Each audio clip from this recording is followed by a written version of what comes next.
Siapa saja dapat terinfeksi virus corona, tak terkecuali anak-anak.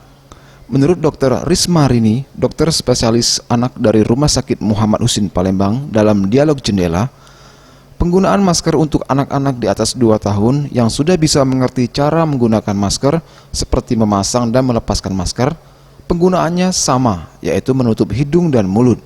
Sedangkan pada anak-anak yang usianya kurang dari 2 tahun dianjurkan menggunakan face shield.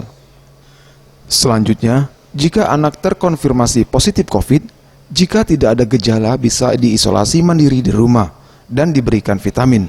Namun, jika sesak nafas, di mana sesak napas bisa tahu dari nafasnya menjadi cepat, hidung kembang kempis waktu bernapas, maka harus dirawat di rumah sakit.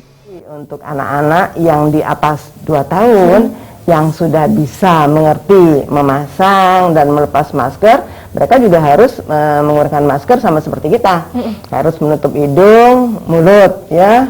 Nah, pada anak-anak yang kurang dari 2 tahun, mungkin belum bisa cara memakai, kemudian juga mungkin belum bisa cara melepas, karena anak-anak kecil itu hidungnya kecil, lubang hidung kecil, sehingga takut dia nanti posisinya salah, sesak napas, dia nggak bisa ngomong. Nah, itu yang sebenarnya yang kita takutkan. Jadi begitu dia sesak, dia nggak ngerti bagaimana nanti bukanya. Nah, karena itu pada anak-anak yang di bawah 2 tahun, kita lebih menganjurkan pakai face shield. Itu sama seperti orang dewasa, jadi ya dia diisolasi dengan protokol kesehatan yang benar, dan dia juga dapat obat-obatan, misalnya penurun panas, obat batuk, suplemen vitamin, vitamin C, vitamin D, zinc juga mereka diberikan. Tapi begitu dia sudah sesak napas itu kita bisa tahu dari napasnya jadi cepat, misalnya kemudian hidungnya kembang kempis waktu bernapas, kemudian tarikan dinding dada jadi susah seperti itu, maka dia harus sudah dirawat di rumah sakit karena pasti memerlukan bantuan oksigen, kemudian mungkin makannya juga nggak banyak, harus diinfus. Nah, yang seperti itu yang harus dikenali oleh masyarakat.